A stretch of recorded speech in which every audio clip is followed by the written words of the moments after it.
these empty walls. I'm looking at these empty walls. I'm looking at this ceiling. I'm looking at all the negativity that was in this room. And yes, I could look at negativity. I feel it. I see it. I watch it every Monday and every Friday. And I'm thinking to myself, this is the very last weekend that Off the Script will be in this room. No more Off the Script emanating from this office space anymore. I'm moving next Wednesday, and I will be much better off for it. I'm looking at all the empty boxes I got on the floor and things scattered about. I got foam that I had put on the wall because the people before, the guy that was living upstairs, couldn't stand me doing what I was doing, and then he moved in. He couldn't stand what I was doing. It's not my fault. The landlord here that owns the building is cheap and doesn't want to provide insulation in between the apartments that are above me. And I can't wait to get the fuck out. I honestly can't wait to get the fuck out. At one point, he called me a fucking asshole for yelling. He didn't understand what I was doing. Apparently, he was a stock guy at a fucking local supermarket. Who gives a shit? At one point, I thought he was going to cave in on me. But I'm happy to be getting out. And I'm happy that this is the last show. And it's going to be a banger. Believe me. The last show that Off the Script will have emanating from this room. So I'm just taking it all in. I'm playing Destiny last night. I'm a big Destiny guy. Okay? Took a couple of years off because the game was boring. Now I'm back, and I'm more addicted now than ever. But I'm playing Destiny last night, and for some odd reason, I have nothing else left to do. I've reached the max level for this particular season, and I'm grinding for the fucking mountaintop. Now, if you guys play Destiny, it's probably the best grenade launcher in the game. I've never had it before. It is going away after this season, so I am a very, very late bloomer. But I finally got my mountaintop, and now I see what everybody's talking about. But I didn't want to go for the mountaintop in previous seasons because I didn't want to sweat that badly to achieve it. And now I have achieved it. That's not even the part of the story. But I'm playing Destiny last night, and I'm looking at the feed online, and I'm looking at Twitter, and I'm seeing Evolution, Tessa Blanchard, Evolution 2, and I'm asking myself, no. Why? And then there are rumors circulating that WWE's bringing back Evolution 2. And again, I ask myself, why? Because Evolution 1 was fucking terrible. Now, I reported on Friday's show that Ryan Satin, not Ryan Satin. I'm thinking about why I got blocked by Ryan Satin because I called him out on something regarding Evolution 1. Sean Ross Sapp couldn't be farther apart.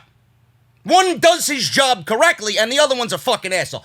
But I'm thinking about what Sean Ross Sapp said in regards to a special network event happening after SummerSlam. And everybody was like, oh, it's going to be the Hall of Fame. WWE's probably going to do the Hall of Fame ceremony because they didn't do it at WrestleMania. I was like, that's a possibility. I don't see why they would need to do that. Why don't they just postpone that till next year? Maybe it's something to do with All Out. Maybe AEW's got something going on that weekend. I don't know. I don't really know, given the fact that AEW and WWE are in war. And WWE is always looking to counter-program against the competition that they don't deem competition. I won't be surprised. But apparently, this is the event that people are talking about. This is the event that WWE is rumored to be putting on. And again, I ask myself, why? Because Evolution was fucking garbage. Garbage. Outside of Io Shirai and Toni Storm in the finals of the Mae Young Classic, and what Charlotte Flair and Becky Lynch did in their match, which people were saying might be one of the best women's matches ever in WWE history, I don't see a reason to ever go back and watch that event. I mean, when you have a main event headlined by Ronda Rousey versus Nikki Bella for the Women's Championship, I mean, I couldn't fucking wait for that show to be over. That's exactly how you're going to get people to watch a women's pay-per-view. Nikki Bella versus Ronda Rousey.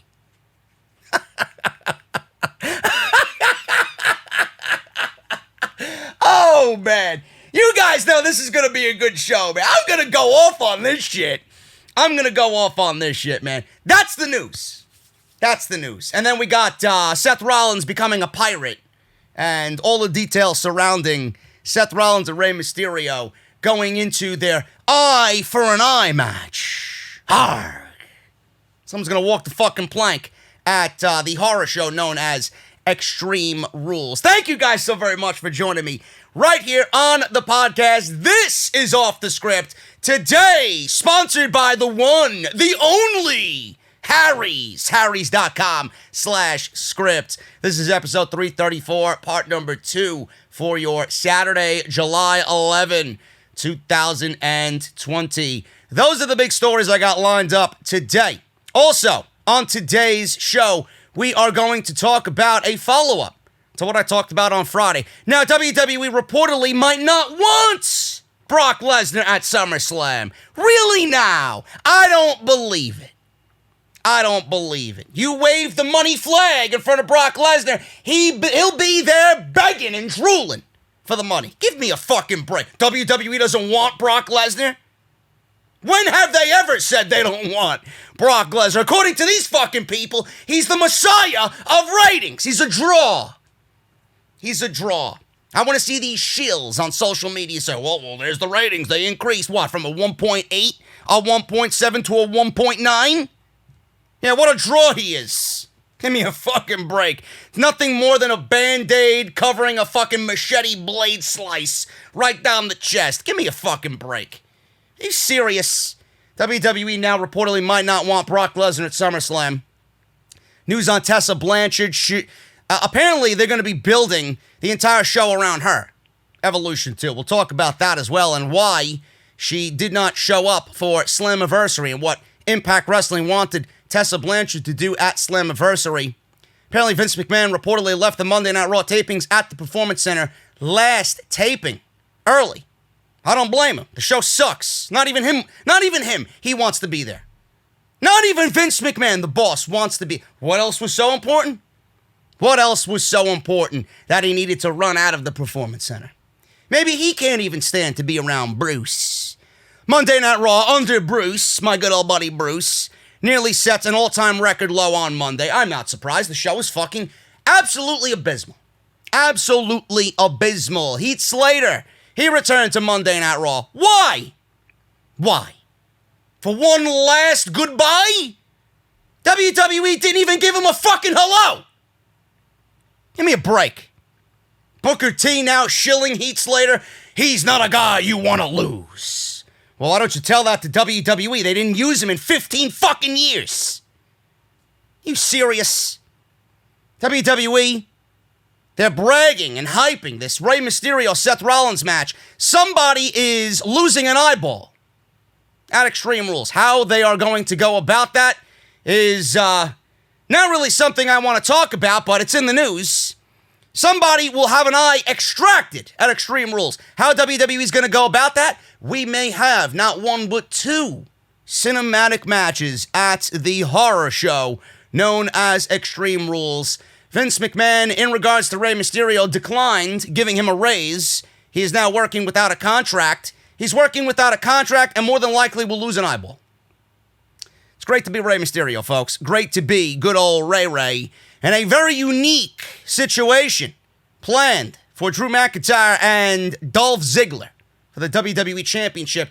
This stipulation apparently is something we've never seen before. Oh, you mean to tell me it'll be good? I don't remember seeing anything good on WWE television, especially Raw. Maybe that's it. So that's what I got lined up for you guys today on the podcast, man. Again, thank you so very much for joining me. This is episode 334. Follow me on Twitter at JDfromNY206. That is on Twitter and Instagram. Make sure you guys hit that subscribe button down below. Turn on that bell for all notifications. If you guys want to check out anything else that I've uploaded on the channel, everything you need is linked down below, including the Off the Script playlist. So go and check all that stuff out Make sure you guys support the podcast via Patreon, patreon.com/JDfromNY206. If you find anything of interest here, find anything entertaining, funny, if you like what I do here, please hit that thumbs up. I would really appreciate it. And as always, harrys.com/script. We will talk about Harry's a little bit later in the show, as they are very good friends and a great sponsor of what I do here every single week. Let's get right into the news, man. WWE doesn't want Brock Lesnar at SummerSlam. And I don't want a cold beer after a long work week of watching miserable WWE content. I never said that, and WWE never said that and never thinks that either. Of course they want Brock Lesnar. According to them, Brock Lesnar is the only way that the ratings would be actually on the upward swing. Of course they want Brock Lesnar. Now, we talked about yesterday. If you guys missed yesterday's podcast, I would absolutely urge you to go and watch it at some point this weekend. Randy Orton, SummerSlam, Tommaso Ciampa, Adam Cole, Brock Lesnar, Drew McIntyre, Edge. I wrap it up into one beautiful situation. And I give it to you guys like I can only do it right here on Off the Script. I legitimately book everything from WWE SummerSlam and the rumored match between Drew McIntyre and Brock Lesnar. Not Drew McIntyre, Brock Lesnar. Well, that's what WWE wants. Drew McIntyre, Randy Orton. I book everything between Randy Orton and Drew McIntyre for the WWE Championship, and I book it with Tommaso Ciampa, Adam Cole, and Edge all involved. So make sure you guys go and watch that. Now, that's what I think should happen. I don't want Drew McIntyre to lose the WWE Championship, but if he has to lose, and you give me one of two options, it's either Randy Orton or Brock Lesnar, I'm choosing Randy Orton. Now, the one other thing that I talked about is nobody wants to see Brock Lesnar back on TV in that same capacity, because WWE did that already with Roman Reigns and Seth Rollins. And how good did that work out? Not very good. Not very good.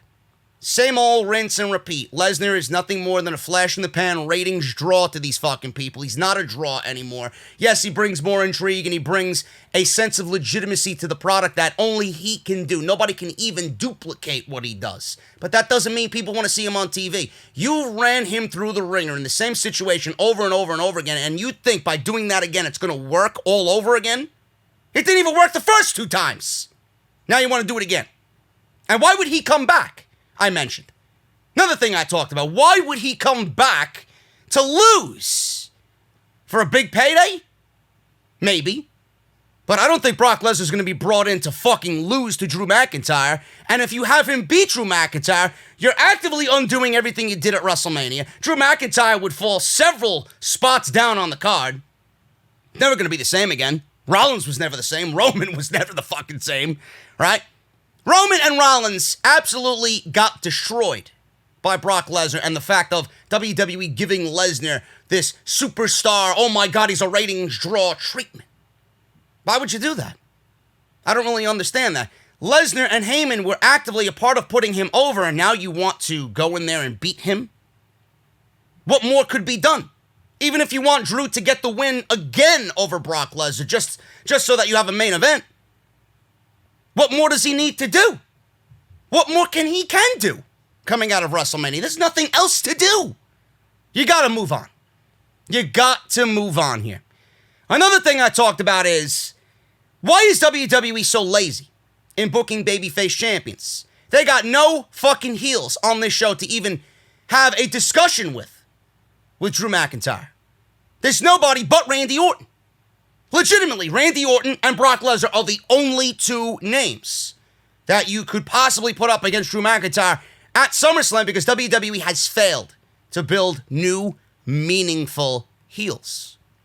Go and watch it. Seriously, go and watch it. Now, Lesnar is a part of this equation. Apparently, WWE does not want Brock Lesnar, or may not want Brock Lesnar, at SummerSlam. Now, this is according to Sportskeeda, who discussed Lesnar's WWE status. They say, and I quote, "It's possible. I won't say for definite that Brock Lesnar will be there, because at this point, I don't know. They could very well cancel that appearance and save his date for later this year, maybe next year, and have a lot of Brock Lesnar next year. I don't think anyone would have an issue with that." Well, that they are right on. That said, when it comes to working at the Performance Center, they really don't want Brock working there. It really doesn't help the image that he is the larger-than-life athlete that he is, and a larger-than-life WWE character when there is no one to cheer or boo him. And also, one of the big deals that they love with Brock is that he gets both cheered and booed. End quote. So, what they are trying to explain to me, let me try and figure this out here. They say WWE might not want Brock Lesnar at SummerSlam because if Lesnar works the PC, they don't want him to walk into a PC where there's no reaction. They don't want to use him because they want to use him in a live setting where people can cheer and boo Brock Lesnar. What difference does it make? Everybody else is going through the same fucking treatment. Brock Lesnar is a part of a WWE roster. Everybody should be considered equal. If Brock Lesnar doesn't want to work the Performance Center, then I'm sure he doesn't want to work the Performance Center for one of two reasons. Number one, he's really not needed on WWE television. He's not. And number two, he doesn't want to risk his family, his wife, his kids with the COVID situation inside the Performance Center. Now, I don't know what's happening with Brock Lesnar at SummerSlam, but all I can tell you is Brock Lesnar being used at SummerSlam is not necessary. Brock Lesnar is not necessary for WWE television. Anybody that wants to see Brock Lesnar on television is a mental case. I don't see how him being back on television is going to make the product better. If you give him the WWE Championship, then you're right back in the same boat that you were in the last 2 or 3 years. Do you honestly give WWE credit to build up the United States Championship as the one title for everybody to fight over? Giving the title back to Lesnar and having him take it back home is lazy. We are well beyond that. WWE's not even utilizing this time when there's no fans correctly. You should be using this time correctly to build new stars. You have nothing but time. Yet you want to bring back Brock Lesnar and do the same thing in an empty arena that you did in a full arena. How does that not make sense to you? They don't want to use Brock Lesnar for that reason. They don't want to use Brock Lesnar because they're dumbing down the reports because Lesnar's name now is in the news more than ever. That's why. They want a shock appearance by Brock Lesnar on Monday Night Raw where he challenges Drew McIntyre, and when that is made, you guys know what the outcome is going to be. I think it's an awful, awful idea. Awful. Brock Lesnar should not be used in a championship capacity anymore. Anymore. You got 2 matches left in Brock Lesnar, and that's all I give a shit about. One against Bobby Lashley. The way you're building him up, why don't you do that at SummerSlam if you want him at SummerSlam? Bobby Lashley and Matt Riddle. After that, don't talk to me about Brock Lesnar. Maybe a Keith Lee. Maybe a Keith Lee. Karrion Kross came out and said he wants Brock Lesnar. There are guys there. That's who WWE should be looking towards when you're thinking about Brock Lesnar. Not giving him the fucking WWE title and undoing everything you did with Drew McIntyre. Sportskeeda. They also discussed whether or not WWE will bring back Brock Lesnar for SummerSlam, given that it's WWE's second biggest show of the year, next to WrestleMania, and stated that Lesnar was originally booked for SummerSlam, but now that it's at the Performance Center, they're not so sure. Oh, you mean to tell me WWE is changing plans when it comes to Brock Lesnar? If WWE had plans for Brock Lesnar at SummerSlam, more than likely they are still in place. No matter where they're emanating from. Performance Center, fucking on Mars, it could be on Pluto, for all I fucking care. They're not changing plans for Brock Lesnar. I won't say for definite that Brock Lesnar will be there, blah, blah, blah, blah, blah. They could cancel his appearance, blah, blah, blah, blah, blah. Save Lesnar for next year? Come on. When WWE is a sinking ship that has already hit the bottom of the fucking ocean, now you're just trying to pick up the goddamn remains. That's how bad this show is. They can get Lesnar back on TV for a ratings bump, then they will do it. Drew McIntyre and his days as champion are doomed. Either way you look at it. Lesnar, doomed. Randy Orton, doomed. JD, why is he doomed with Randy Orton? Well, unless Edge comes back and causes a DQ, I don't see how Randy Orton could fucking lose. You ain't having Randy Orton lose now. Give me a fucking break, man. So that's that. Let me know what you guys think about that. I call bullshit on that story. I really do. And if WWE doesn't want Lesnar there, I don't believe it. I really don't believe what's coming out of that story. Let me know what you think down below in the comments. And again, McIntyre and Orton, for right now, is the only thing that legitimately makes sense, even though, again, I have to reiterate, because I've said it once and I'll say it again, I want Drew McIntyre to be the WWE champion going into next year's WrestleMania. Now, the other situation that I did not bring up on yesterday's show, if WWE wants to really just transcend the entire situation and really make things unpredictable, Adam Cole just lost the NXT Championship to Keith Lee at Great American Bash this past Wednesday. What if they bring the Undisputed Era up and have them feud with Drew McIntyre and have Adam Cole take the championship off of Drew McIntyre at SummerSlam and instant star is born? That is something they could do as well, but they probably won't do that because that's foreign language to them. It really is. That's another thing that they could do, but that is on the very bottom of the list of things that WWE might be planning to do at SummerSlam. What they might be planning to do is Evolution 2. Evolution 2. Now, I hated Evolution 1. I thought it was fucking terrible. WWE barely sold out an arena in Long Island for this shit. WWE put absolutely zero effort into building that first Evolution show. Oh, JD, why are you hating on the women? I actually don't hate on the women. I hate on the WWE creative for the women. You do realize that this show, this Evolution 1 show, was a third show. They built 3 shows at the same time when this show was about to happen. They were building that Crown Jewel show, they were building Survivor Series, and then that pay-per-view was lumped in between. Why was it even created in the first place? Because the women probably caused a stink backstage in WWE, and they were not allowed to wrestle in Saudi Arabia. They were having TV and building TV with none of the women involved in anything happening at this big, state-of-the-art, once-in-a-lifetime, WrestleMania-esque show that WWE was putting on in Saudi Arabia. Clearly, the women wanted to be a part of that. Clearly, something was said there. So WWE, in this Ronda Rousey era, when women's wrestling was becoming a revolution, they figured, you know what? Let's die the flames down, and we'll make our own women's pay-per-view, and we'll put it right in between Crown Jewel, or whatever the fucking Saudi show was then, Super Showdown, Crown Jewel, whatever the fuck it was, and Survivor Series. And no build happened for that show. None.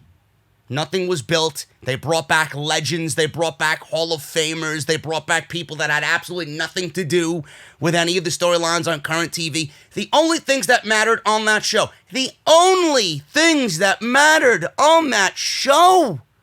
were Shayna Baszler and Kairi Sane, Io Shirai and Toni Storm, and Charlotte versus Becky Lynch.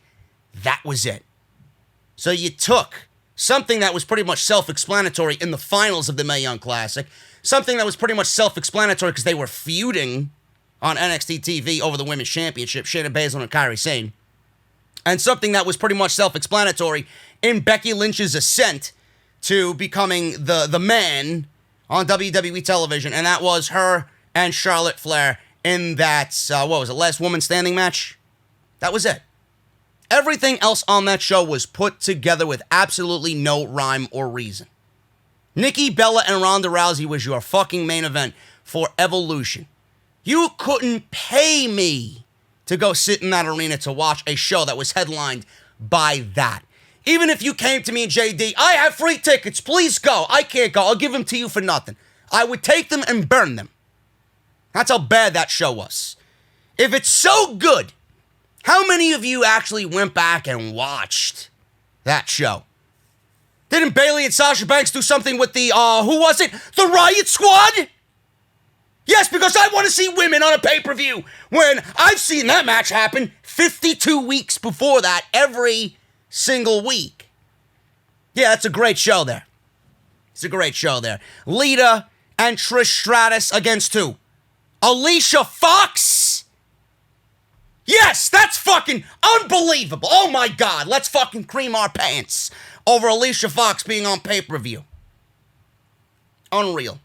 There were so many shills. That one night exposed how stupid the community was. Everybody just shed how terrible women's wrestling was for that one show. Oh my God, this is revolutionary. Oh my God, this is great. Oh my God, we need to do this again. We need to do it again. Now you're clamoring for an Evolution 2. Why? I'm so speechless over this entire thing. I really am.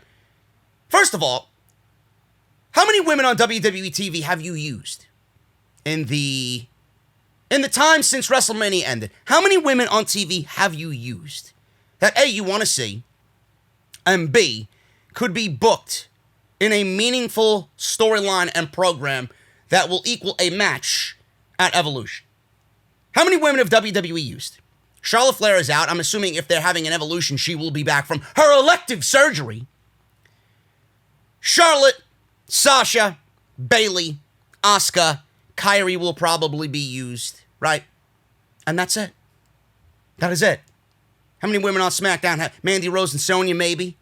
Who knows what's going on with them? They've been off TV for a little bit. Maybe they came down with the COVID. I don't know. Right? Who else do you got on TV that you actually have used in a meaningful storyline where you could take these women and flesh out an entire card with the main roster of WWE? So you're asking pretty much to use Tamina, and you're asking to use a Lacey Evans, and you're asking to use everybody else that you haven't used, that nobody fucking cares about because you haven't featured them on TV, and then you expect me to care about a show that doesn't involve active storylines for any reason to care. So please explain to me why an Evolution show would be a good thing. Or does it fit into your political fucking push again to do something right in the midst of all these fucking movements that are going on right now on social media, where WWE wants to look like the good guys? Oh, we're for women empowerment. Oh, we're doing it for the women. Meanwhile, you don't do anything for the women at all. You do for the women that you want to do, and everybody else gets catering. When WWE, and I mean this wholeheartedly, when WWE actively treats everyone in that division as important, and when WWE actively uses everybody on television in a meaningful way, NXT uses their women's roster in a meaningful way. There's like 3 or 4 different women's storylines on NXT at this moment. They want you to care about what they are doing. They never leave all of them in catering for 6 to 9 months and then, oh my God, we have this woman on the roster. Let's use her now. When you start using everybody in a meaningful way and everybody gets TV time and everybody is on TV wrestling and they're not sitting in the back for months and months and months and months on end, then you can have an evolution. How could you call it an evolution of women's wrestling when you've done nothing but go backwards in women's wrestling? It's a de-evolution of women's wrestling. So the name itself is bullshit. The name itself doesn't even register with what's going on right now. You've done everything to actively kill women's wrestling. The only women's wrestling you are doing is pushing who you want. There's always an agenda behind everything. It was Charlotte. Charlotte's got to be the one now because Becky Lynch is out. Charlotte's out. Now let's go back to the horsewomen, Sasha and Bayley, which, in my eyes, have been the backbone of WWE television. But it's always Becky, Charlotte, Sasha, Bayley. Becky's not there. Charlotte's got to be there at the top. Charlotte's not there now. Let's push Sasha and Bayley. What happens when Sasha and Bayley can't go? WWE had a great opportunity presented to themselves with Becky Lynch going out pregnant. This was a great thing for women's wrestling. Overexposure killed Becky Lynch. WWE creative killed Becky Lynch. She had nobody to fucking feud with. No top heels on that show. And you wanted me to care. There was a top heel in Shayna Baszler. What the fuck did you do to her? Killed her within a fucking blink of an eye. Dead. absolutely dead. Now that she's pregnant, she'll come back when she has the kid. She'll be more popular than ever before because she's now a mom. So that's working in her favor. Out of sight, out of mind. When Becky Lynch comes back, absence makes the heart grow fonder. It's going to work out beautifully. Believe me. Reference this when Becky Lynch inevitably comes back. But WWE has done nothing as far as an evolution of women's wrestling. We've seen an evolution of Sasha. We've seen an evolution of Bayley. We've seen an evolution of Asuka. But other than that, how could you even fucking call it an evolution of women's wrestling when you have a plethora of women's wrestling there, or women's wrestlers there, who want to wrestle that you don't use or care about or even fucking feature on TV? This is a complete sham. An absolute sham. Now, the way WWE should have done it back in the day, and I'm going to say what I said then now, because what I said then now applies to what I'm talking about here as far as the second version of this Evolution show. Look at all the talent you have on that show. Raw, SmackDown, NXT, because I'm sure they're going to be included. No legends here. There's no legends needed here. You're not selling tickets. You're not bringing in a live crowd to a huge venue. You don't need Trish. You don't need Lita. You don't need Mickie James. You don't need Michelle McCool. You don't need Layla. You don't need Candice Michelle. You don't need any of these fucking women. You don't need Stacy Keibler or fucking Kelly Kelly. Please. Every one of those women, minus a couple of them.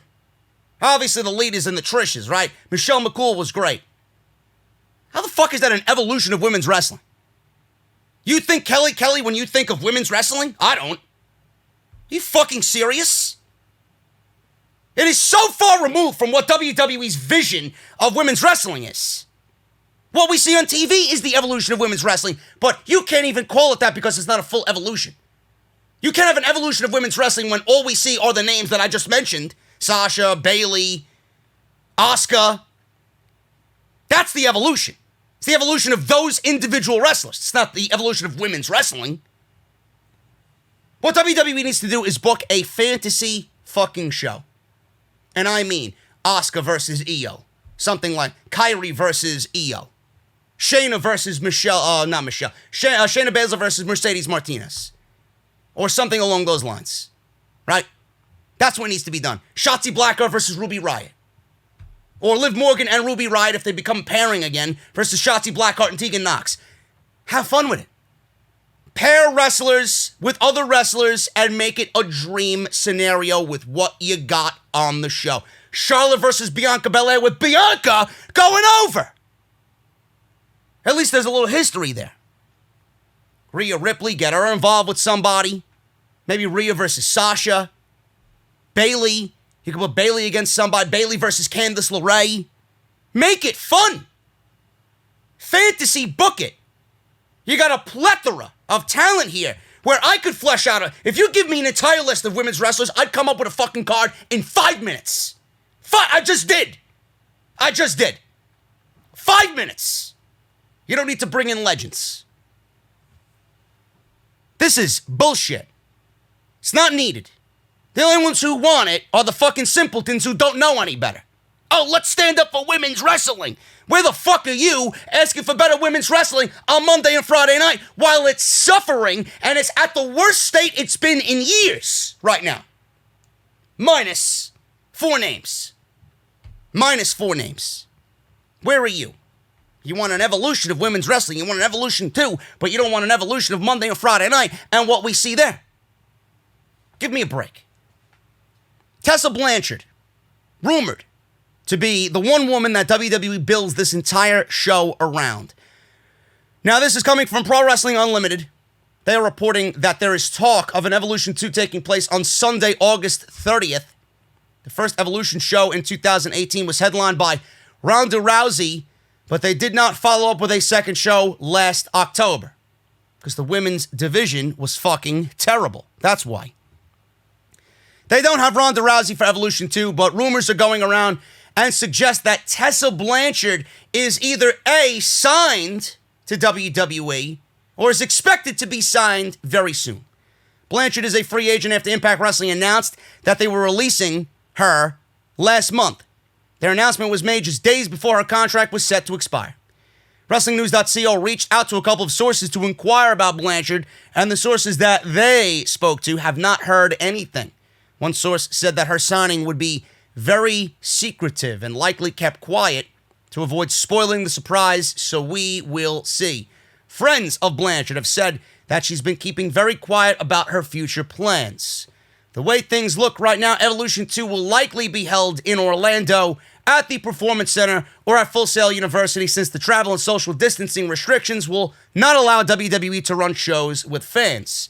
The Wrestling Observer newsletter, they report, and Dave Meltzer reports, that Blanchard was asked to come in just to drop her title for Impact at Slammiversary. She provided them with an amount for a one-date price, but Impact Wrestling went in a different direction. They wanted her to at least come in, drop the title on the 7/18 show, and WrestlingNews.co were told that she offered a one-date price, and whatever that number was, Impact turned it down and then announced she was fired just days before her contract expired.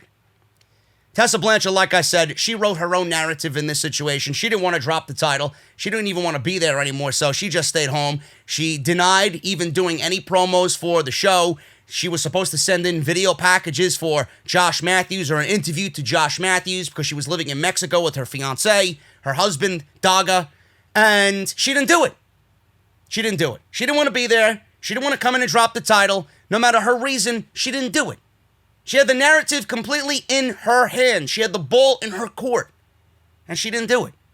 Now Tessa Blanchard looks like the former Impact World Champion that never lost it. Now she can go on and be whatever the fuck she wants to be, wherever she wants to be. She wrote her own narrative. WWE bringing in Tessa Blanchard for Evolution and building Evolution around Tessa Blanchard, I'm not sure that's going to go over very well. Because everybody watching this shit, and everybody who wants this Evolution show to happen, is more than likely against Tessa Blanchard. They stand up for what's right in women's wrestling. Tessa Blanchard is prime meat, a prime target, public enemy number one with what she did and what she said and what she was accused of in her history. I'm not sure that's a good idea. But then again, I asked everybody when I talked about this Tessa Blanchard being released story, does WWE even give a shit? If they could make money off of Tessa Blanchard and they could build around a Tessa Blanchard-Charlotte Flair match coming out of this Evolution, they know it's going to get everybody talking. They know that the spotlight is going to be on the company. That's all they care about. Nefarious means and nefarious acts by Tessa Blanchard, working for a nefarious company in WWE. It's a marriage made in heaven. They don't give a shit. They'll probably have Tessa Blanchard on a short leash, but WWE doesn't give a shit. When have they ever given a shit? So if everybody claiming, oh, they shouldn't sign Tessa Blanchard, yes, please, tell WWE not to sign Tessa Blanchard for a few bad things that she said in her past. She was a bully in her past. WWE bullies every single week. They bully you and I every single week. We mean nothing to them. The only thing that matters is the cold, hard cash. That's all that matters to WWE. That's all that fucking matters. They can find any green to be made off Tessa Blanchard. Then she will be at that show, if the show happens, and the show will be built around her for an inevitable Charlotte Flair match against Tessa Blanchard at WrestleMania. They'll probably plant the seeds early on. Send her down to NXT, do what she's got to do there. She's 24 years old. She can main event the main roster now, but I would not put her on the main roster right now because there's more fish in the sea down in NXT for her to work with. Get her feet wet. Have Matt Bloom and William Regal and Triple H and Shawn Michaels and Road Dogg and all those guys down there. Work with her and work on her attitude. Get her right before she goes to the main roster. That's what's going to happen. She ain't going to AEW. She ain't going to AEW. I don't even think it's a right career move. I said it before. I'll say it again. It's not even a right career move for Tessa Blanchard to go to AEW. Who is there for her to work with? Sheeta? That's it. Sheeta. Nyla Rose? Not really clamoring for a Nyla Rose-Tessa Blanchard match. She comes in, she's immediately world champion. Who do you have for her to work with underneath that? That you want to see? You want to see her in AEW, but in WWE, Tessa versus Bianca, Tessa versus Io, Tessa versus Tegan, Tessa versus Shotzi, Tessa versus Candice, Tessa versus Sasha, Tessa versus Bayley, Tessa versus Asuka, Tessa versus Ruby. Give me a break. Tessa versus Rhea. Come on. WWE knows that they got Tessa in the bag. They'll probably throw fucking so much money at her that she's going to say, I can't turn this down. I can't turn this down. She's looking at her husband. Look at what they just offered me. Take it. If I was her husband, take it. The fuck are you going to do? Say no? Tessa Blanchard, Evolution. Let me know what you guys think down below. Could happen. Could happen. Do I want to see it happen? An Evolution show, that is. No. It's not necessary. Unless they do exactly what I said. Fantasy book the shit out of that. You want me to gain interest in that show? Give me something that I'm not going to see. Because you got no storylines on the main roster that would transcend into a pay-per-view. You might as well treat it like a fucking fantasy card in a video game. Honestly. I might even come up with a fucking match card like I did last year. For everybody to drool over. This is what Evolution needs to be. So we'll talk about that in the days to come. Follow-up. Vince McMahon reportedly left the Monday Night Raw tapings early at the Performance Center when they were their last taping. Why? Does he think the show sucks too? Or did he just not want to be bothered by his staff because they were working and he was too lazy to approve the Week 2 script? Over the last week, WWE has taped 2 episodes of Monday Night Raw and 2 episodes of Friday Night SmackDown at the Performance Center. The tapings have reportedly been chaotic, with one person stating that things were not running smoothly backstage. The report went on to allege that the Raw script was only finalized by Vince McMahon at 1 p.m., which left the company under pressure to wrap up the taping in time. Ringside News is now reporting that Vince McMahon didn't stick around for the end of the second Raw taping, leaving the Performance Center before it had finished. Ringside News has learned that Vince McMahon didn't stick around for the entire tapings. He left a little bit after the second episode of Raw started filming. The site goes on to report that one source says he wished he could have left early like Vince did. Everyone else was expected to stay for the duration of the taping. It is unknown where he went or what he had to do. They carried on without him and finished the tapings as planned. One source in the company stated to Ringside News, I wish I could have left early. The superstars and staff had to stay for the duration of the tapings, but Vince McMahon got to leave early. Vince McMahon doesn't even want to be there for the sinking ship. Of course he left early. Would he leave? My question is, would he leave early if Paul Heyman was still the executive director of Monday Night Raw? Probably not. Probably not. This goes back to exactly what, I don't give a fuck where he had to go, what he had to do. Maybe he had a meeting with somebody in Orlando. Who the fuck knows? It's none of our business why he left. But I find it funny how he doesn't want to work with his creative staff to get the show done and written in a timely fashion so that everything runs smoothly. He wants to not finalize and then leave and do what he has to do, leaving everybody in this state of chaos. Why did he leave early? Would he leave early if Paul Heyman was there? No. Why did he leave early? Because he knows that he has a mini-me version in Bruce working the show. Bruce is going to do exactly what Vince McMahon wants. Even if Vince wasn't there, Bruce would write a show in the way Vince McMahon would write a show if Vince McMahon wasn't there. Simple. Oh, you want me to suck your left nut, Vince? Please, pull your pants down and let me get on my knees. That's how obedient Bruce Pritchard is to Vince McMahon. Oh, you want me to pick the green peas out of your rice, Mr. McMahon? I'm sorry. Let me do this one by one. It may take me 40 minutes, and I'll yell at Titus when I have the time, but I'll do it. That's exactly what Bruce is doing. Oh, I'm sorry, Mr. McMahon. Let me walk into the store while you're on the fucking toilet taking a dump. They don't have 3-ply. They only have 2-ply. I'm sorry. I'm sorry. Here you go. It's exactly what he does. He is a servant, a slave to Vince McMahon. Why did Vince leave early? Because Bruce is a fucking cocksucker. Legitimately. You know, a lot of people have asked me, JD, are you going to shave that pandemic-era beard of yours? You haven't trimmed it in months. Why would I? I say no, I'm not trimming my beard, man. It looks glorious. Well, JD, how does it look so glorious? I say because I use Harry's. Harrys.com/script. Do you guys know how much money you could actually save if you start using Harry's?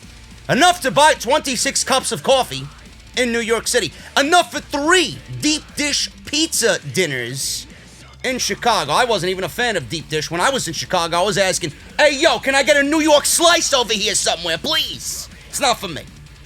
Enough to pay 6 months of your Netflix subscription. How? Harry's delivers high-quality blades as low as $2 each at a fraction of the price of the leading brand, saving you hundreds of dollars over time. Now, I love Harry's. I've been using it for over 3 years now. I love the smooth glide of the blade. I love the fact of the matter is that I never cut myself using a Harry's product ever, ever, ever. I use those other guys, and I always cut myself, no question. And I love their shave gel, man. It makes my skin feel great with the aloe, and it leaves a nice tingling sensation on your face. Get a Harry's trial set delivered right to your doorstep using Harrys.com/script. Harry's is a return to the essential. Quality durable blades at a fair price, just $2 per blade. They've cut out the middleman manufacturing blades in their German blade factory that's been honing precision for over a century. Harry's is also super convenient as well. Blade refills are delivered directly to your door on your schedule with or without a subscription. And Harry's has all your grooming needs covered in one stop. You can get blades, hair care, shower products, all on Harrys.com. And just like their blades, Harry's is committed to providing premium products without breaking the bank. And I want you guys to feel a little bit better about where your money is going. To help support those who need it most right now, Harry's is donating $1 million worth of shaving supplies to hospitals across the United States.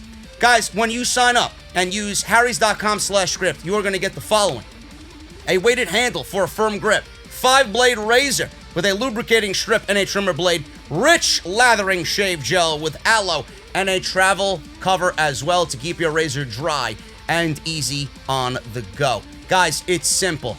Keep your beard looking right. Start shaving better today, and there's no better way than Harry's. Harrys.com/script.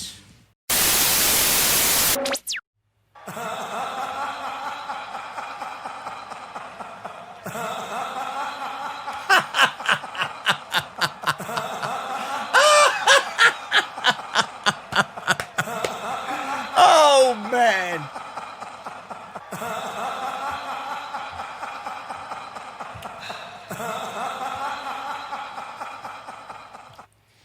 Must be that part of the show, folks. Must be that part of the show where we talk about the Monday Night Raw ratings. It warms my heart like a homemade blueberry pie. It warms my heart, bro. The Monday Night Raw ratings. I love when I see the ratings come in on Tuesday. This week it came in on Wednesday because 4th of July happened, and they got delayed a day. And I see Monday Night Raw in its lonesome, dismal barrel. The very bottom of the barrel for pro wrestling is Monday Night Raw. The ratings are in, folks, and the show sucks.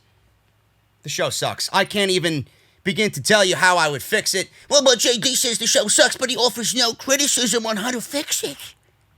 What would you like me to do? I offer no criticism on how to fix it. Why don't you watch my fucking Monday Night Raw reviews, or listen to my Monday Night Raw reviews every week? We go over what is right, what is wrong every single week, what to do, what not to do, in a very critical way.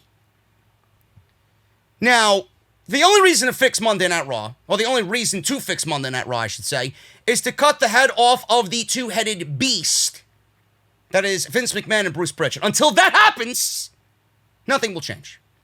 Even if you do that and Triple H comes on in, it will take Triple H at least 1.5 to 2 years to fix everything that they have done, to rehabilitate talent that has been buried, to feature talent that has not even been featured yet.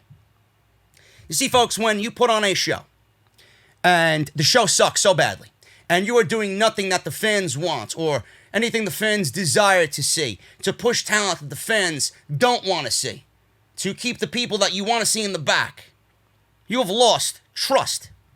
You have lost consistency. The The show has been so consistently bad that people have now opted not to watch because they know what to expect before it happens, and they know the show is going to suck before the show even airs on the USA Network in a weekly fashion. Trust.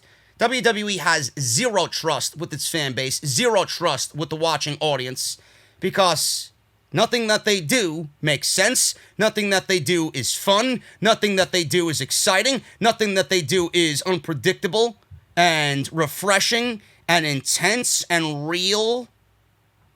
The show sucks. The same thing happens on Friday. You see glimmers of things that could possibly be right, like Matt Riddle here and a Daniel Bryan there and maybe a John Morrison over there and AJ Styles here, right? But the majority of these shows are absolutely unwatchable. And then in recent weeks, ever since coming out of WrestleMania, WWE has opted to dip back into the nostalgia bag. How often do you think you could do that? How often do you think by dipping into the nostalgia bag, people are going to care every single time that you do it? You do it once, people care. You do it again, people don't care anymore. It has a very, very short shelf life. And in this case, the Big Show was never anybody that we wanted to see on television. And you thrusted him back into a major program, a program that right now probably is the biggest thing coming out of Monday Night Raw with Randy Orton and Edge. For a one-off, just to get Randy Orton onto the next story that I'm not really confident in WWE telling. The show sucks. Where are the people clamoring for Big Show on 4 different segments a week ago? Because that's exactly what happened.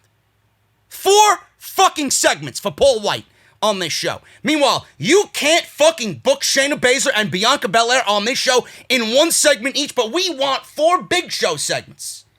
If you don't open your eyes and see what is happening, where do their priorities lie? The Big Show.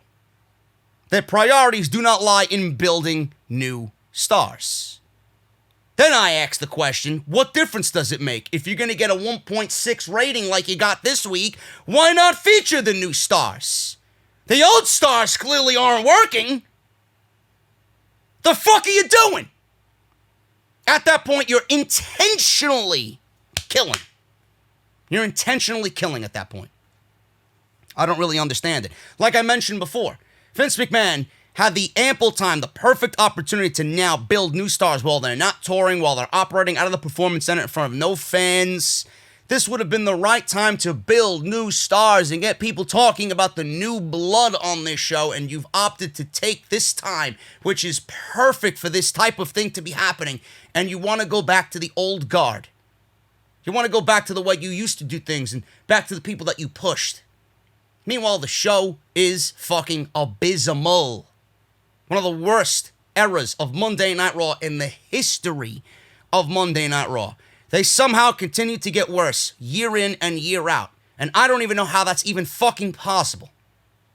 That's what happens when someone running the show, like Vince McMahon and Bruce and everybody else involved, just don't give a shit. They don't. Monday Night Raw nearly sets an all-time record low on Monday. The demos and the ratings are in. According to Showbuzz Daily, the show drew an average of 1.687 million viewers on the USA Network.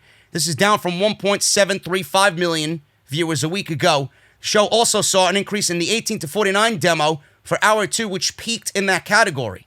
The May 4th show saw the lowest viewership numbers for Raw in 2020 with a 1.686 rating, which is the all-time low. Raw also dropped to a new low in the 3-hour broadcast era, which started in 2012. So Monday Night Raw, they came in second place for an all-time worst rating ever for the history of the show. The lowest viewership of all time was 1.686, and they drew on Monday at 1.687. Holy shit. They topped their all-time lows in one single year. That is ridiculous. The top 5 worst ratings of the show have come in this year alone. If you look at that and you say, it's not a problem. Or if you look at that and don't find an issue with it, you are the very reason why this product is absolutely in the state that it's in right now. That was the worst rating in the history of the show. So the 3-hour broadcast era, they got a 1.592 in the last hour. Actually, that was last week. I'm sorry. a 1.612 in the third hour, a 1.752 in the second hour, and a 1.697 in the first hour. That's compared to last week, a 1.751 in the second hour and a 1.862 in the first hour. The women's championship match, well, I guess the champion versus champion match, Bayley versus Asuka, was the main draw on the show. That was in the main event slot of the show. WWE also continued building on feuds heading into the Extreme Rules pay-per-view next Sunday. And now we got a go-home edition of Monday Night Raw come Monday, which historically does nothing for the viewership. Nothing. If people aren't interested in Extreme Rules now, they're not going to be interested in Extreme Rules for a fucking go-home show. Give me a break. Raw is terrible. Raw featured a segment with Heath Slater. And that was the big story outside of the champion versus champion match with Asuka and Bayley in the main event. Heath Slater returned to Monday Night Raw. Who the fuck cares about Heath Slater? Who? Do you care about Heath Slater? More than likely you don't. And if you do tell me you care about Heath Slater, you're a bullshit artist. You're fucking lying. Nobody cares about Heath Slater. Nobody gave a shit about Heath Slater when he was there. Nobody gave a shit about Heath Slater on this show. WWE opted to bring him back. For what? To lose in 6 seconds to Drew McIntyre. He didn't get a proper goodbye. We'll bring him back. We'll pay him. Goodbye. He got hired for one night to once again be fired. Everybody was, all these shills, all these fucking UK fucking geeks out there. Oh my God. Heath Slater were going crazy like it was the fucking return of The Rock on WWE TV. He was getting ready for a big WrestleMania match against Brock Lesnar. The return of Heath Slater, everybody was dropping their pants and fucking going crazy. For Heath goddamn Slater. Meanwhile, everybody's living in the moment, right? And I'm just sitting there drinking my cold beverage on a Monday night. And I'm asking myself, and I'm laughing to everybody that I'm talking to via text. I'm laughing, LOL, this is ridiculous. What is this? Who the fuck cares about this shit? I'm watching the community go crazy for somebody that they never gave a shit about from the beginning. How do you expect me to care about Heath Slater when Heath Slater's been in catering for 15 years? The best thing that came out of Heath Slater's career was a fucking tag team run in 2016 when SmackDown was actually good, teaming with Rhino. That was the best thing in his career. Outside that, what has he got going for him? Nothing. Nothing. WWE didn't give a shit about him then. Now you want me to care about Heath Slater because he's back with the WWE for one night? Everybody's talking, what if he gets another contract? What if they re-sign him? What if they re-sign him? He'll go right back to another 15 years of irrelevancy. Spare me your excitement. Spare me your fake excitement. How you listen to the garbage in this community is sickening to my stomach. There's one thing about being positive. There's another thing about being fake. This is fake positivity. They're being positive because they're shill of an audience. The fucking audience out there doesn't know any better. And once they get a little drop, a little teardrop of negativity, oh my God, we can't listen to him, he's cancer. Because they don't accept the fact. They don't accept the reality of the situation. Heath Slater comes back to the WWE. What do you expect to happen? You clamoring for a WWE Championship match against Drew McIntyre? Or better yet, do you want to see a 3MB World Championship match with Drew McIntyre, Heath Slater, and Jinder Mahal? Give me a break. You guys are absolutely fucking ridiculous. Stop the fake bullshit. Stop the fake positivity. Heath Slater is better off somewhere else. If you were a true Heath Slater fan, you would say, please don't sign with the WWE, Mr. Slater. Go somewhere where they're going to appreciate you. Go somewhere where they're going to use your talent. He looked great on Monday. He's clearly getting ready for an Impact run. At least he'll be used over there. And Rhino's over there. Maybe they get the good old tag team back together. But if you were a real Heath Slater fan, you would say, please, Heath, go somewhere else where they're going to use you. If he goes back to WWE, what is he got? What does he got going for him? Nothing. Absolutely nothing. Now, he looked in great shape But I got backstage news on why Heath Slater returned to Raw and who pushed for it to happen. He looked great. He had a lengthy payoff, or a layoff, not a payoff. The payoff was 6 seconds and a Claymore. A lengthy layoff, had a match with good friend Drew McIntyre, and that was it. Goodbye. It's reported that Heath told WWE his appearance was only about getting a match with McIntyre as the champ had promised him one. The match was not long-lived, with Heath Slater losing to a Claymore kick in 6 seconds before the pin. However, it proved to be a great bit of closure for Slater, says this source, whose future is still up in the air. No, the future with Heath Slater is not up in the air. It's in Impact, or wherever he decides to go. Quite evidently, there wasn't much moping around going on while the veteran was out of action. He previously claimed a fire was relit inside of him in the wake of his release, and he was motivated to get in serious shape. It appeared he remained true to his word. Now, according to Sportskeeda, Drew McIntyre was the one who pushed for Heath Slater to be back on WWE television. They pushed for him to be back, or he did, rather, for WWE to bring Heath Slater back. Heath Slater appears on Monday Night Raw by Dolph Ziggler's side, wearing one of his free agents' shirts. The rumors were true. It was all Drew. As mentioned on the Sportskeeda Facebook Live video that went up earlier this week, there was a one-time payday for Heath Slater in this appearance before his non-compete clause expires. So they say, and I quote, the star cut an emotional promo, which was great.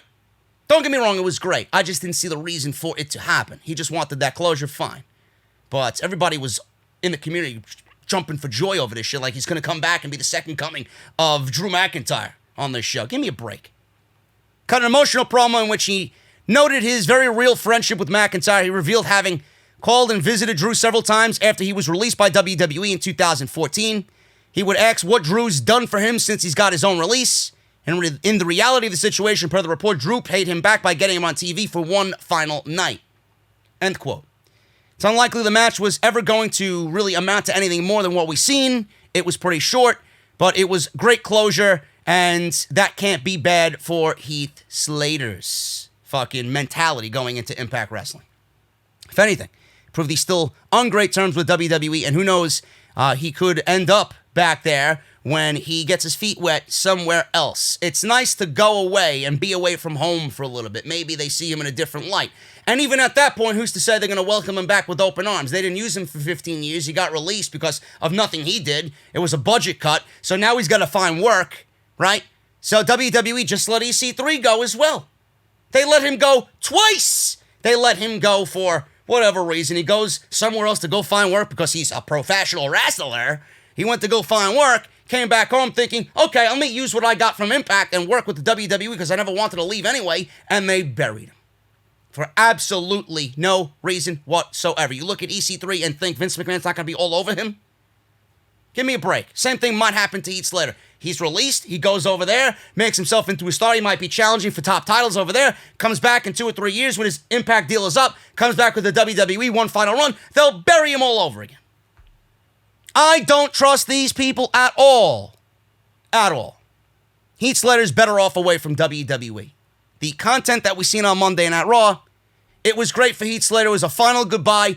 It's the main thing about it is it's Drew and Heath Slater reliving their real-life friendship. That's all. But it didn't really factor into anything with Dolph Ziggler that really mattered in the long run. It didn't. It was more for Heath Slater because Drew McIntyre loves Heath Slater. And that was it. It had nothing to do with the storyline. And everybody's jumping for joy. Oh my God, what if this? What if that? What if he comes back? What if they offer him a new deal? Blah, blah, blah, blah, blah. Meanwhile, the reality of the situation is he was rehired for one night only to say goodbye, and you're fired again. Give me a break. Booker T says Heath Slater is not a guy you want to lose. WWE already lost him before he was even released. They didn't give a shit about him. Where was Booker T on his show when Heath Slater was actually under WWE contract, clamoring for this guy to be used on TV? I'd love to hear that podcast. Oh, that's right, it doesn't exist. Now everybody wants to be a Heath Slater fan. Hall of Famer Booker T reckons Heath Slater isn't someone a wrestling promotion would want to lose despite Vince McMahon's company making him part of the budget cut that happened earlier this year. So he made a return to Monday Night Raw, blah, blah, blah, you know that. Booker T has commented on Heath Slater's match with Drew McIntyre. He says this, and I quote, Heath Slater's not a guy you want to lose. The two-time Hall of Famer declared per 411 Mania, he's a guy you want on your team. He's a guy that makes sure he pulls his weight. He's going to play his role. End quote.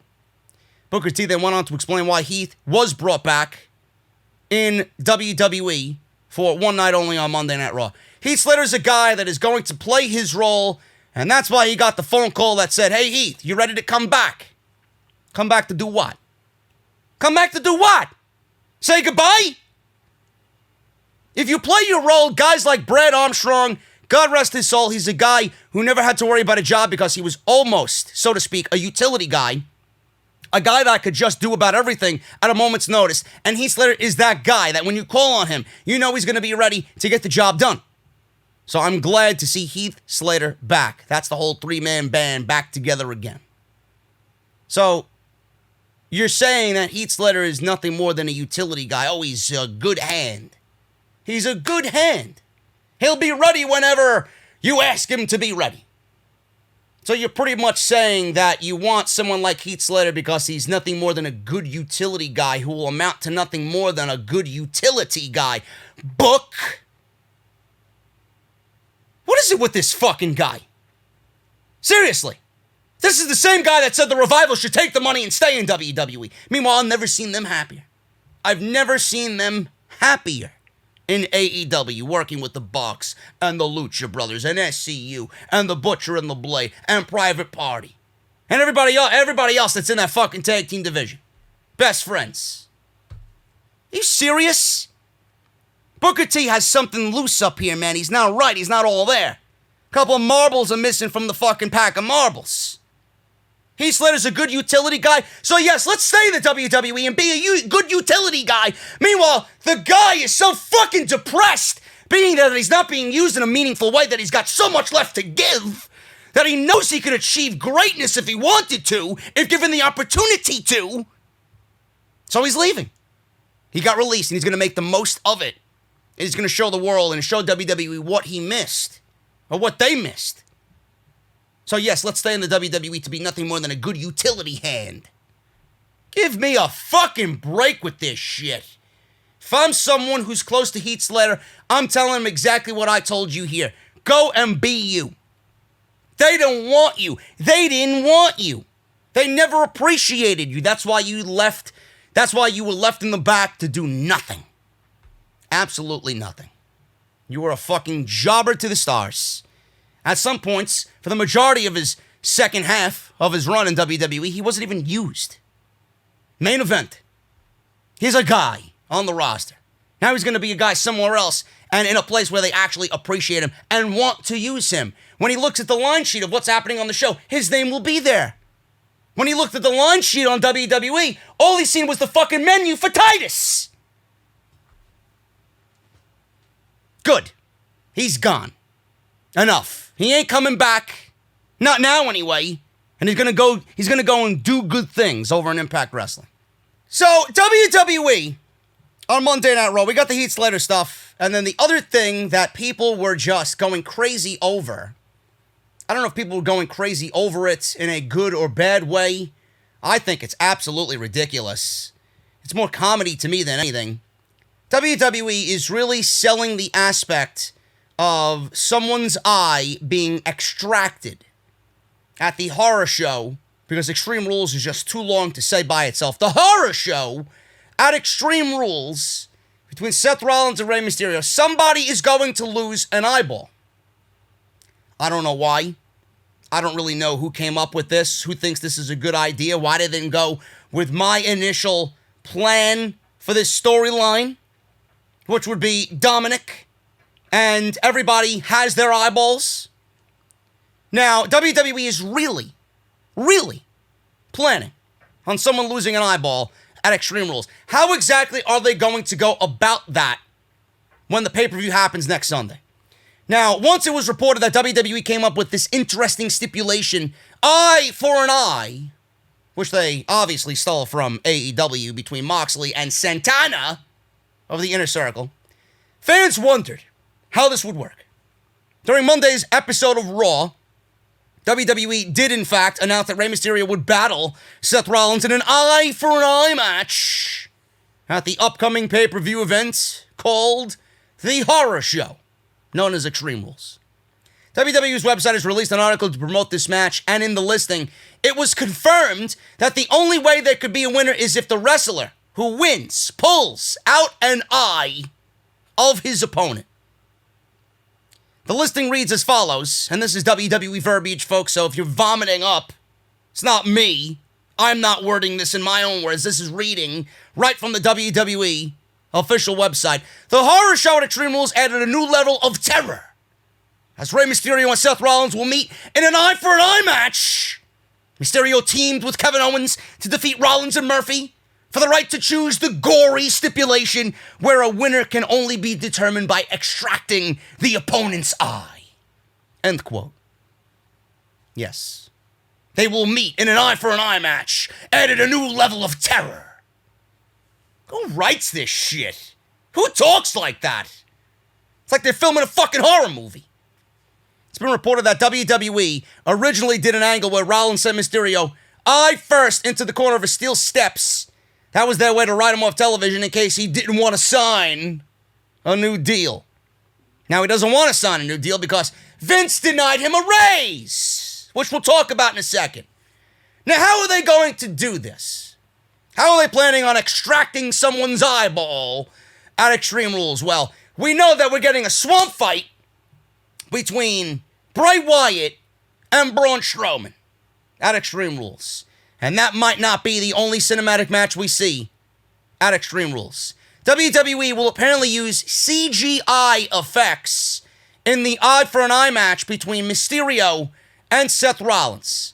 In the latest update on the stipulation to this match, this comes from Dave Meltzer. WWE already confirmed that the only way a winner can be awarded this match is if they pull the eyeball out of their opponent. In the latest Wrestling Observer newsletter, Meltzer had the following to say about what WWE has planned for the match, and I quote from Meltzer. There will be at least 2 taped cinematic matches at the newly named The Horror Show at Extreme Rules. Produced by WWE on 7/19 at the Performance Center, besides the Bray Wyatt-Braun Strowman non-title match billed as a fight at the Swamp, the plan right now is to also tape the eye-for-an-eye match with Rey Mysterio versus Seth Rollins. The match has gotten a lot of attention in recent days, and there's a reason why they made this ridiculous stipulation. Got a lot of attention in recent days, largely because the stipulation is stupid. They're billing the match as one that can win only if they pull the other person's eyeball out. The idea is to do a taped match and use some form of CGI effects to simulate an eyeball being pulled out as the finish. End quote. Great. This comes at a time where Rey Mysterio has been working without a WWE contract. He's without a contract, and he may be without an eye at Extreme Rules. Despite the chance that he could appear for another promotion, WWE is yet to agree on a new deal with Mysterio and is still using him on television. Up until this point, Mysterio has been working on the same term as his previous deal with WWE that was supposed to be for 18 months. Now, obviously, we talked about it then. He had an opt-out clause. If he didn't want to be there after 18 months, he could walk. But WWE is still using him on TV. If Rey Mysterio really wanted to walk, then he would walk. The reason why he hasn't walked yet is because now Dominic is back on TV. WWE hasn't used Dominic in the months leading up to this storyline. They mentioned him by name. He maybe made one appearance, right? He wasn't used at all following the Brock Lesnar situation. Now, all of a sudden, they devise this storyline that involves Dominic. Meanwhile, Dominic was involved with Rey Mysterio when he was with Cain Velasquez and all that fucking garbage with Brock Lesnar. The match was great. Don't get me wrong. But he hasn't been on TV since. So why is Dominic on TV, folks? Because they want to do a storyline? Because it's great television? Because it's a ratings draw for Raw? With Dominic and Rey battling Rollins and his fucking ministry, right? This is good TV. Or is this WWE's last-ditch effort to show Rey Mysterio, hey, we got your son on TV, we're treating you guys right. We want to feature your son more on television. Please sign a new deal. That's all that this is. Rey Mysterio is working without a contract because Dominic now is being used as leverage in him signing a new WWE deal because they don't want Rey Mysterio to go over to AEW, where Cody Rhodes already stated publicly he wants Rey Mysterio over in All Elite Wrestling. And I'm sure Tony Khan is right in that same boat. The Bucks are in that same boat. Kenny is in that same boat. Everybody is in that same boat. Can you imagine if Rey Mysterio goes to AEW? And I got news tomorrow, because there will be a part 3 of the podcast. Jeff Hardy is on his way to walking out of the WWE in a very, very big story. He doesn't want to be there. So if WWE is doing wrong by these guys now, and they end up walking to AEW, what does that say about what WWE is doing? What does that say about AEW? Picking up 2 guys in Jeff and Rey Mysterio. The only reason why Rey Mysterio is right now working for the WWE is because Dominic is being used as leverage by WWE management in hopes to getting him to sign a new deal. And then when he signs a new deal, he knows he made the wrong mistake. Money may be right, but that same money could be had over in AEW. Because they got a budget. They got a budget, and they got some extra spending money, and Tony Khan's not frivolous with his money. He's going to throw money at who he needs to throw money at, and I'm sure he will throw money at Rey Mysterio. Meanwhile, WWE's making billions upon billions, and they're actually making money. Now, when people are fucking hemorrhaging money and wishing they could make money, these people, these fucking clowns are making money, and they refuse to give Rey Mysterio a new contract. If they have the funds to pay Rey to stay, if they really wanted Rey to stay, and they had the money to do so, why wouldn't they do it? So you mean to tell me this company is making hand over fist more money in their history now, in the middle of the fucking pandemic, now, and they don't want to pay this guy? So what does that say to you about how they value Rey Mysterio? If he's not worth the raise now, and he knows the company's making money, and they denied him a raise, where's he going to go? How are you going to get him to stay? His flesh and blood. WWE are some sick fucks. They really are. If I was to give Rey Mysterio a raise, or if Rey Mysterio came to me and I'm Vince McMahon and he asked for a raise, first of all, I would be using Rey Mysterio on TV in a more meaningful way. WWE has done nothing with Rey Mysterio since his return to the company, and that's the fact of the matter. The biggest thing that he's done is the match with Brock Lesnar. And other than that, I can't remember a single fucking thing that Rey Mysterio even mattered on TV. This is the second program in 3 years that he actually has a priority in. And they're only using him on TV now because his son is now involved, and that's their way to get him to stay. If I was Rey, I would leave. Now, the latest on Rey Mysterio's attempt to get him to sign a new deal is that he didn't accept the reasoning behind his raise being denied. The reason is that due to him being aware of how top officials in the company want higher profits for this year, and WWE having big television deals in place with Fox and USA Network, he figured, you know what, maybe you got some room in that budget for me. You know, I am at a certain age right now where I can't really do what I used to do, but I want to be here, and I want to help my son, and I want to help you guys. He wants a little bit of incentive, and they refuse to give it to him. Mysterio also has the distinction that he's big enough and a big enough star that he would likely get that same amount of money anywhere. You know, and he would be an exception to this denial. Listen, I'm Rey Mysterio. I've given my life for you guys, and you can't give me a couple extra dollars? Because of the way WWE's handled this, Mysterio is legally allowed to negotiate with other companies if there's any interest in signing him. Also, if Mysterio doesn't sign a new deal, the situation of possibly losing his eye is apparently a way to make it appear to fans that he's not medically cleared or not medically fit like he was back in WWE, and if he should join another promotion. No, they'll just have Rey Mysterio show up in AEW with fucking no mask, and he'll show off that he's got 2 eyes, and then he'll show off how ridiculous WWE and their creative really is. Throw it right back at them. Throw it right back at them. They're thinking of maybe, if he doesn't sign a new deal, have him just appear on television with no eye. All because you're afraid of him going somewhere else? If you're afraid of him going somewhere else, give him the fucking money. And this stipulation doesn't need to be a thing. But I don't know why this was a thing. I don't know why they opted to do this. Maybe it's because of him not signing a new deal. I can't see Seth Rollins losing an eye. Either way, Mysterio was losing this. What does Mysterio have to gain from this? What? Rollins is going to be the one featured on TV. He can't roam around Monday Night Raw with a fucking eye patch. Unless we're going to change his fucking gimmick. Long John Rollins, arr. I'm sitting here smoking my cigar, and I'm drinking my barrels of rum, arr. I'm going to have Rollins. Oh, not Rollins. I'm going to have Rey Mysterio walkie plank, arr. That's exactly what's going to happen. Pirate Rollins on Monday Night Raw. What are you going to have him come out with a fucking eye patch? Waving the black fucking skull and bones flag? Maybe that fucking ship in Tampa Bay has a use after all. You fucking serious? Rollins is going to show up on TV with a fucking eye patch? Rey Mysterio already has a fucking mask that's covering his eye, so it's easy for him. Rollins has his fucking face. Give me a break. This is ridiculous. We watch pro wrestling to take the real life and the fucking real world, and we want to block it out. We want to block it out. We watch pro wrestling to suspend our disbelief, right? But you're asking me to believe in something that is fucking humanly impossible here. We all know someone is not going to be able to walk around on live television with a fucking eyeball missing. So what is the purpose of this if not to destroy Rey Mysterio's credibility before he goes somewhere else? If you cared about Rey Mysterio, then you would give him the money to stay. What is the problem?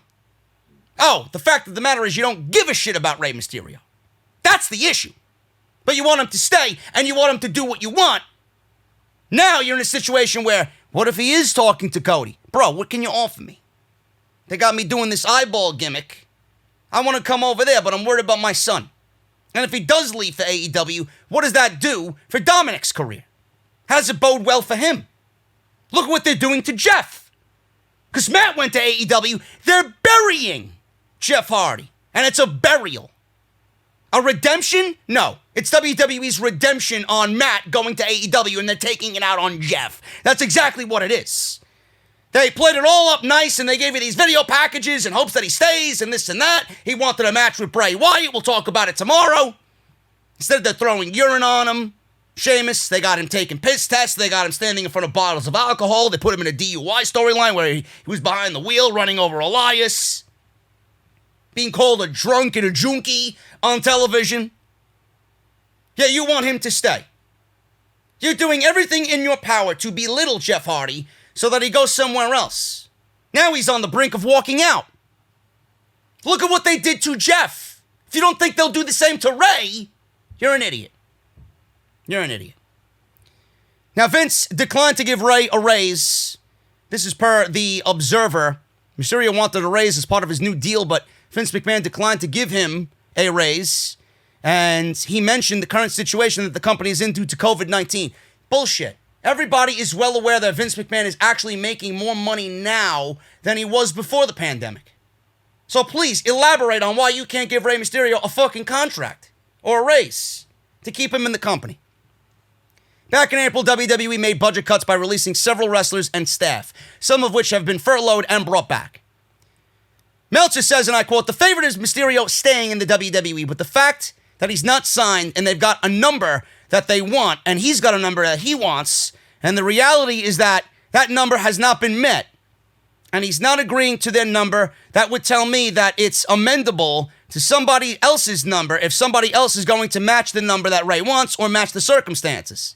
The one thing is that you never know with Vince. If it were me and I were in Rey's shoes as far as his own career and his own path and his own push, and now we're talking about Dominic, I would be more confident with a push in AEW than I would in WWE being a top guy and being forgotten." That's what Meltzer said. That's what Meltzer said.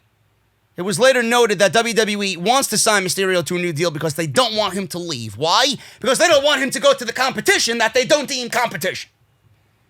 That's why. Many have speculated that WWE will want to get Mysterio's situation dealt with quickly, considering AEW executive Cody Rhodes has publicly spoken about his desire to sign Rey Mysterio and bring him into the company. Well, if that is correct, as Dave Meltzer is reporting, then WWE higher-ups really don't want to see Rey leave the company.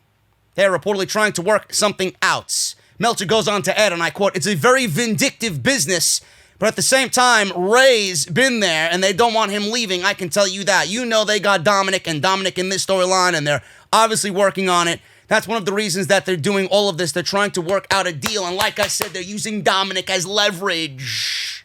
Rey can't go anywhere because of Dominic being on TV and involved in this storyline. WWE ain't stupid. They are very vindictive, like Meltzer said, and that's exactly what is happening. As noted, Mysterio had an opt-out clause that will let him get out of his deal after 18 months. Clearly, that didn't happen. Dominic. So we'll see what happens. I don't know what is going on for the eye for an eye match. I don't know how they're going to do it. It's going to look cheesy as hell, believe me. I don't understand it. I really don't. They really want us to believe that somebody's eyeball is going to be removed on television. And the fucked up thing about it is I mentioned this on one of my shorts that I did, one of the other videos that I did during the week, the news briefs that I did. Everything that you might have missed, go check it out down below in the description. But the funny thing is, Vince McMahon was at a shareholders conference call earlier in the year. I believe it was before the pandemic hit. And he said, I don't know how TNT is going to put up with that blood and guts mentality of the competition over there on TNT, right? Meanwhile, AEW took what they said at that conference call, made it into a match that we have not seen on TV yet. And WWE had the balls. Vince had the balls to say that and blame AEW and TNT for their blood and guts approach. Oh, we would never do that. Meanwhile, they're promoting a horror show at Extreme Rules pay-per-view where somebody's going to have an eyeball extracted as if I'm watching fucking Saw, if I'm watching The Hostel, right? And these people getting dismembered and they're fucking using tools to extract eyeballs and fucking do this and that. Really? You know? Do you want to play a game? It's exactly what he's doing. He's recreating the fucking Saw movies. Maybe I'll cue up the fucking sound clip for that come the pay-per-view when I go live on YouTube. Do you want to play a game? It's like I'm watching a fucking Saw remake. So he's got the balls to say that and then go and do this. Hypocrites. Vince McMahon. Unreal. There's a very unique stipulation for Drew McIntyre and Dolph Ziggler planned at Extreme Rules. WWE has already confirmed that Drew McIntyre will make his next defense against Dolph Ziggler. Doesn't make any sense. I don't know how anybody could justify this. Dolph came over from SmackDown, shows up. As soon as they moved him, and he was in the news about moving over to Monday Night Raw from SmackDown, thrusted right into a WWE Championship title match. I would love to know how. That's how bad WWE creative is. There's no heels for this man to feud with that they gotta go and reach into the Dolph Ziggler bag of irrelevancy. How? Would you explain it to me? How? He's not wrestled one match on Raw. Number one contender. Nobody questions it. They just lay back, bend over, and accept it. Yes, please, continue to fuck me without any explanation. WWE mentioned that this match will have a stipulation.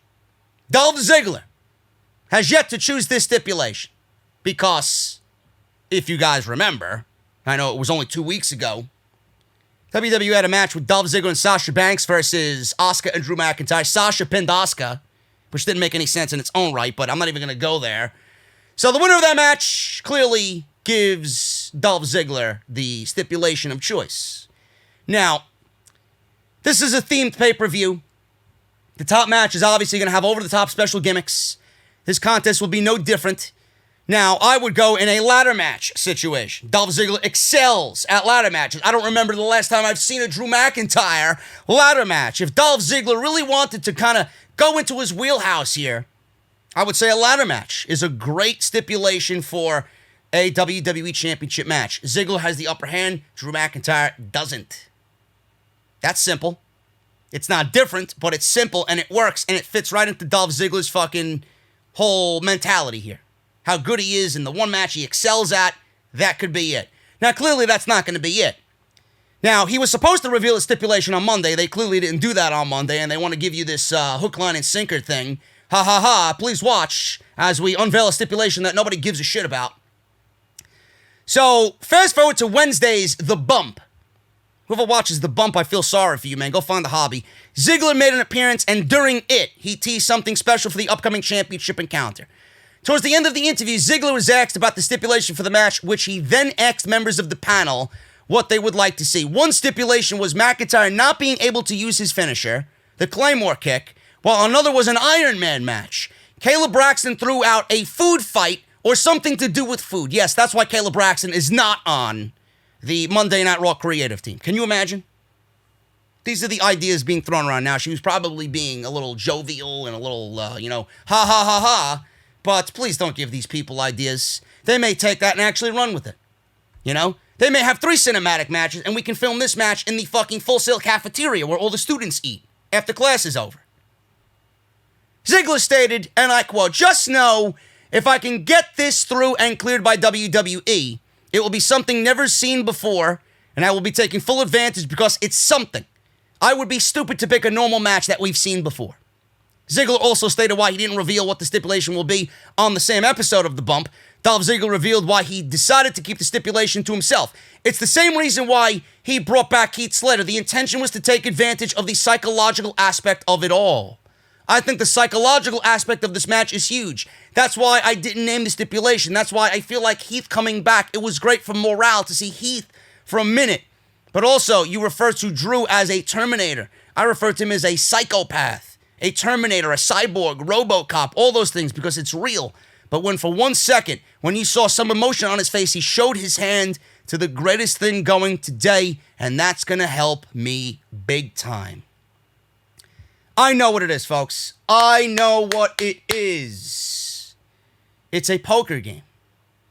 They're going to have a poker game. They're going to set up a World Series of Poker table in the middle of the ring. And being that he just said Drew showed his face, and you need to have a good fucking poker face playing poker. You can't give any signals away. You can't have a good tell. Your tell's got to be fucking in a vault, locked tight. That's exactly what they're going to do. They're going to have a poker game. Vegas is open. Vegas is back to business, right? Atlantic City's open in New Jersey. Casinos are open now. That's exactly what it's going to be. They're going to fucking have a poker game for the WWE Championship. Because Drew apparently showed his hand. He showed his emotion. He showed his face. Now, clearly I'm joking, but I would not be surprised. Dolph Ziggler's a 2-time World Heavyweight Champion, and he would obviously love to add some championships come this Sunday at Extreme Rules. Not this Sunday, but next Sunday at Extreme Rules. Nobody knows what the situation is going to be here or the stipulation, so we'll find out, I'm assuming, on that Sunday when Dolph Ziggler and Drew McIntyre have their match. You're not going to know the stipulation before on the Go Home show. You're going to know about it as soon as they walk through the curtain. That's when you'll know. I don't know what it is. Quite honestly, I don't care. I don't care about a stipulation that you're teasing because I don't care about the guy teasing the stipulation. Because of the fact of the matter is, you don't have any top-level heels. You don't have top-level heels to feud with Drew McIntyre. Thus, you got Dolph Ziggler, who gets a token title match for absolutely no reason every single year. It's got to stop. It really's got to stop. And guys, one more story here before we get out of here. Possible explanation on why Ric Flair is working with Randy Orton on Monday Night Raw. Apparently, this was in the news, and this was coming out of Sportskeeda. They suggested that WWE reunited Orton with Flair because it's part of the returning legend killer gimmick. Now, they suggest that the storyline will end with Orton punting one of the greatest legends in the history of WWE right in the face. Sportskeeda also pointed out that Orton's new contract includes very limited dates and that WWE is being very picky with their use of Randy Orton.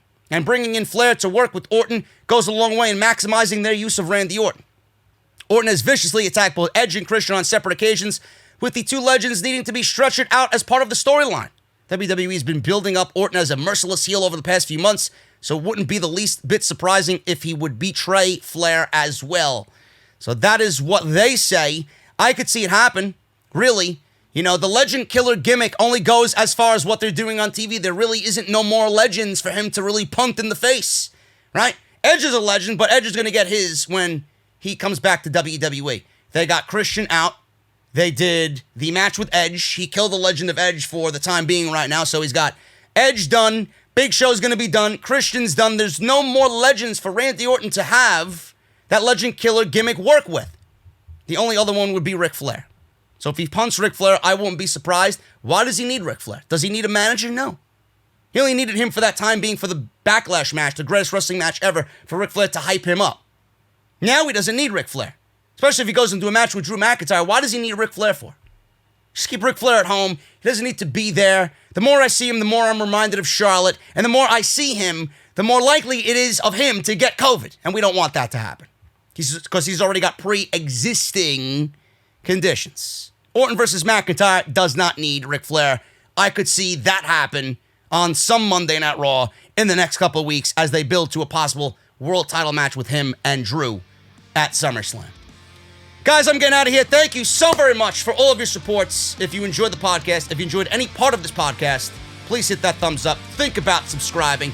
Leave a 5-star rating on iTunes and on Spotify. I would really appreciate that. You guys are kicking ass over there. More shout-outs to come tomorrow on the podcast. 5-star reviews are great, and it helps out the podcast immensely. Follow me on Twitter at JDfromNY206. That's on Twitter and Instagram. Hit that subscribe button down below. Turn on that bell for notifications. Patreon.com/JDfromNY206 and Harrys.com/script for your trial set today. Guys, I will be back tomorrow with more breaking news. News on Jeff Hardy. News on Matt Riddle. News on AJ Styles calling Paul Heyman a bull-faced liar. And news, major news on Adam Cole and the future of the Undisputed Era on Monday Night Raw. Yes, Raw. I'll see you guys then.